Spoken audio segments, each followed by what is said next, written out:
You know, we always hear that success is all about talent, or maybe just grinding harder than everyone else. But what if the real foundation is, well, something a lot quieter, something more disciplined? Today, we're going to dig into the real architecture of focus. And this, right here, is the battle we're all fighting every single day. See, failure is loud. It's the pings, the notifications, the endless stream of urgent tasks that feel important but really aren't. It's addictive. But focus? Focus is the complete opposite. It's quiet. It's the deliberate, intentional work you do when nobody's watching. It's a choice you have to make over and over again. And that leads us to this massive lie we've all been sold, the idea that just being busy means you're actually getting somewhere. Honestly, our world is so addicted to noise and chaos that we've started to confuse all that frantic movement with real, meaningful progress. They are not the same thing. So you gotta wonder, right?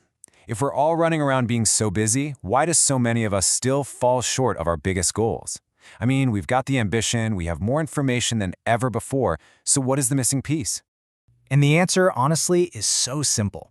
For the vast majority of us, the thing holding us back isn't a lack of skill or talent or ability. The real bottleneck is a deep, profound lack of focus. It's the inability to point our energy at the one thing that truly matters and keep it there. So if you want to get that focus, it's not about adding more to your to-do list. Actually, it's the exact opposite. It's about what you're willing to take off your plate. The real challenge, the true obstacle, is learning the incredibly difficult but absolutely essential art of saying no. This gives us a whole new way to think about the word. See, focus isn't really about what you do.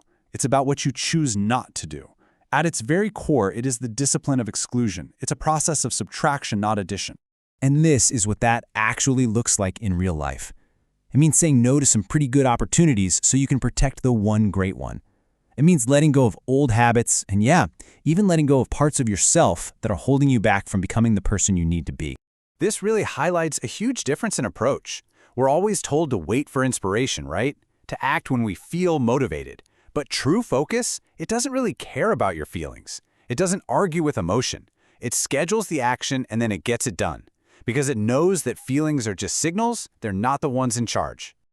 Okay, so this next part. This is probably the hardest part of any big journey. It's that long period of time where you're putting in all the work, but you're seeing zero results. This is the gauntlet. It's the silent, unseen test where your faith is the only thing keeping you going. And this is the make or break moment. Just think about it for a second. On the path to doing something great, where do most people just give up? It happens in the silence. It's when the sacrifice is at its highest, but the validation is at zero. People don't quit because the work is too hard.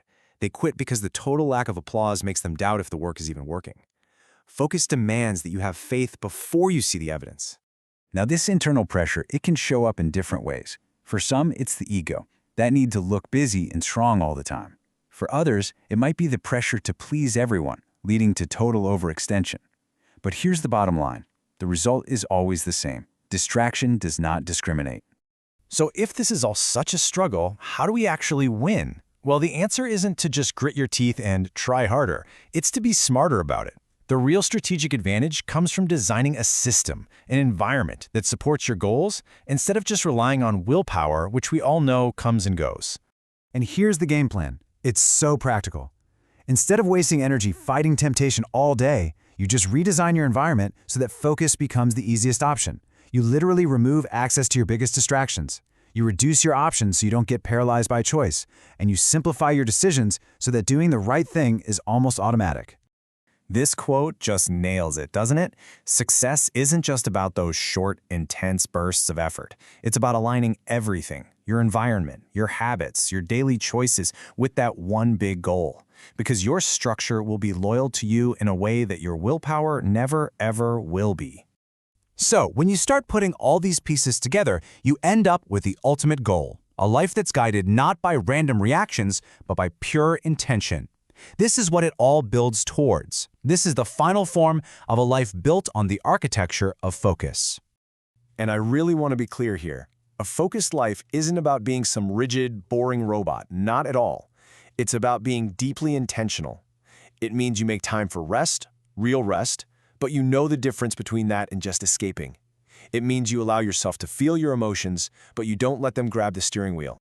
And in the end, this is why it feels so hard. Success is a struggle because it demands that you go through this huge internal transformation, all in private, long before anyone on the outside notices a thing. You have to become the person who is capable of the goal, quietly, relentlessly, in the silence.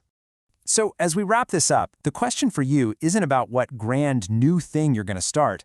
The real question is much simpler and much more powerful. What noise, what distraction, what little excuse, what are you going to choose to silence starting today?